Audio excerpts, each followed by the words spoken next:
Your self-worth is a non-negotiable going forward. By the end of this video, you're going to feel the most confident, stronger, self-assured version of yourself. And this is going to change your life. So get comfortable, stick around, and get ready.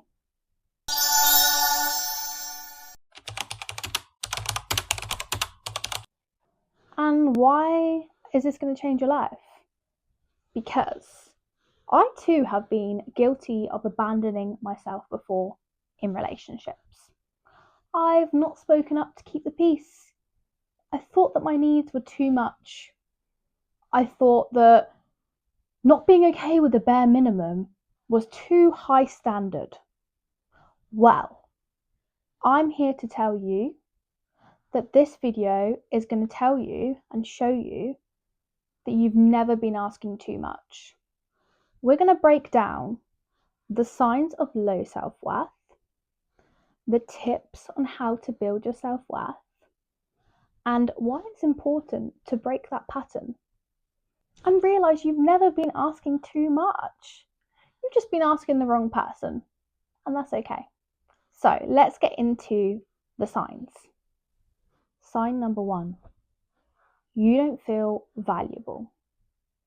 This could show up in your daily life of the mindset and core belief that you don't deserve anything to come easy, that life always has to be a struggle, and that you deserve to be in relationships you have to run after and force. And it can be really exhausting, and it can be really, really hard. But love isn't conditional. Love is unconditional. And just because those relationships have become the norm doesn't mean that that is a reflection of you and what you deserve. Because you do deserve better. And you deserve friendships and relationships that are going to be easy, ebb and flow, and that aren't going to take anything away from you, but if anything, add to your life. Sign number 2, needing external validation. And we're all guilty of this. This is a very human thing, especially in the world that we're in. But this can show up in many ways. It's going online, social media, and seeking your worth through likes, comments, shares.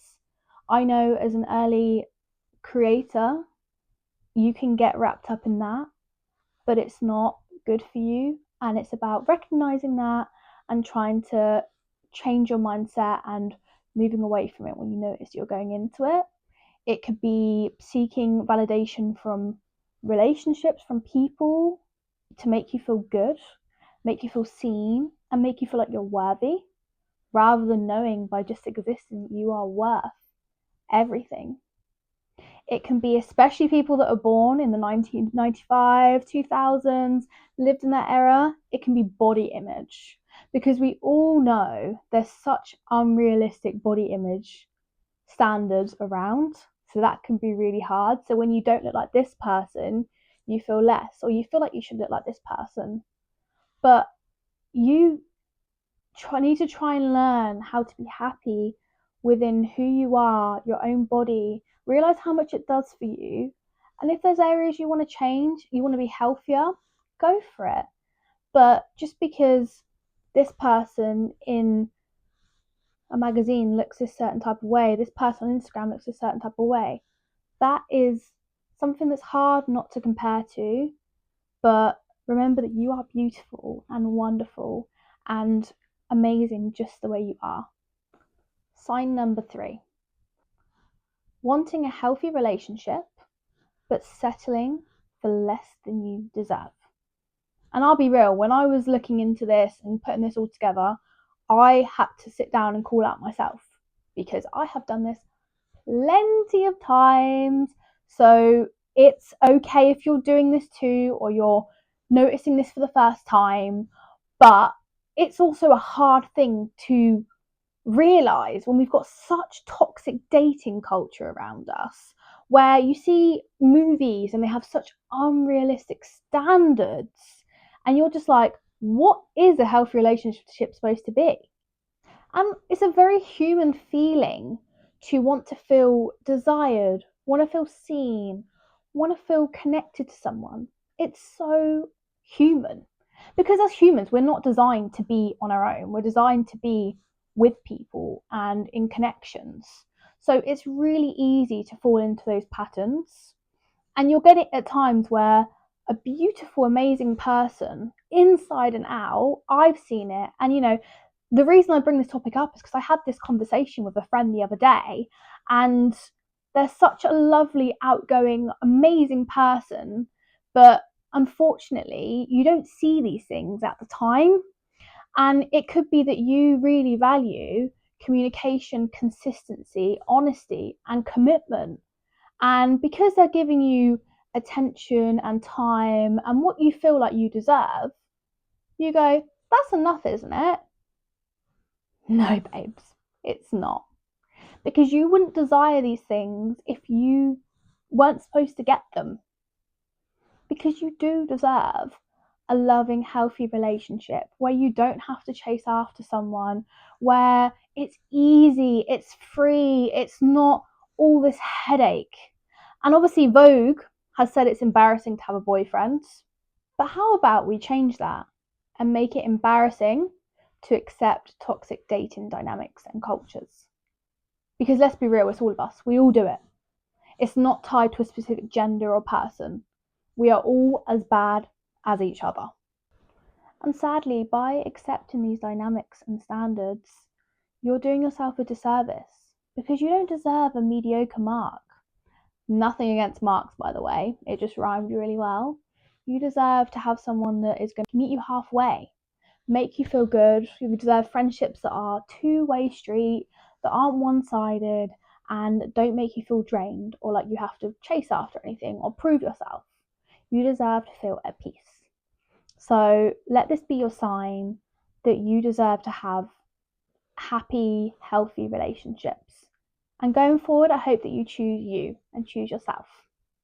And what we're going to get into next is going to be the tips on how to build better self-worth.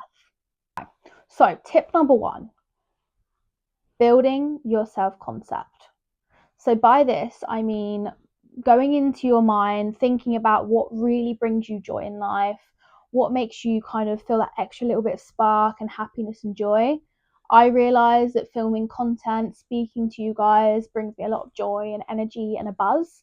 So implementing that more into your day, giving yourself a little treat, treating yourself, feeling like you're worth it. I mean, within reason. I'm not saying go out and buy yourself a Bentley if you can't afford it, but buying yourself that little thing that brings you that extra sprinkle of joy in your day.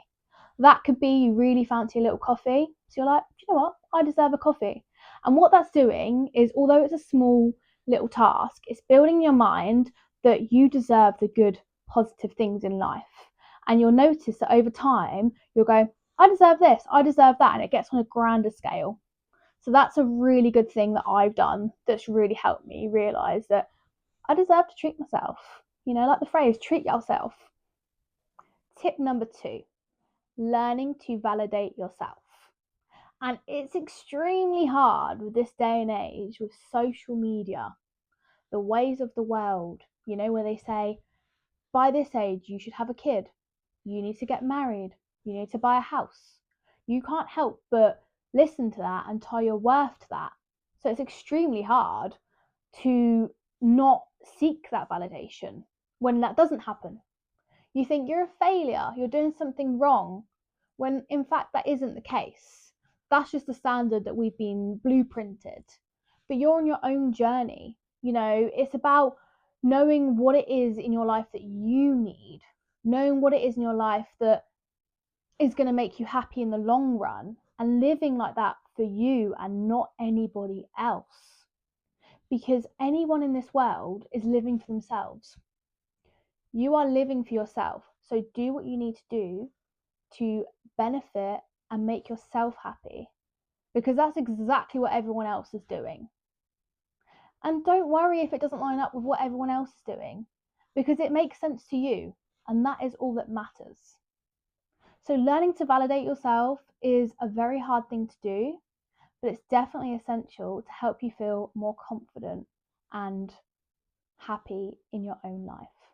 Tip number 3, having a relationship blueprint and not settling for less. Now, I'm not saying he has to be Mr. Perfect, that he can never make mistakes, that he can never do anything wrong, otherwise he's gone.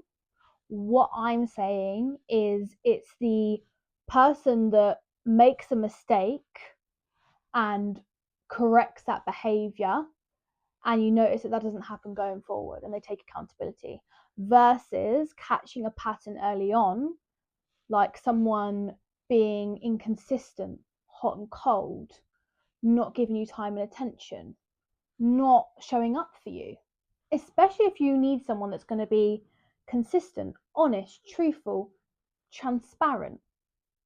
There's a mismatch there. So that's a pattern to catch in the early stages so that you don't fall into that again, because they are showing you who they're going to be in that relationship early on.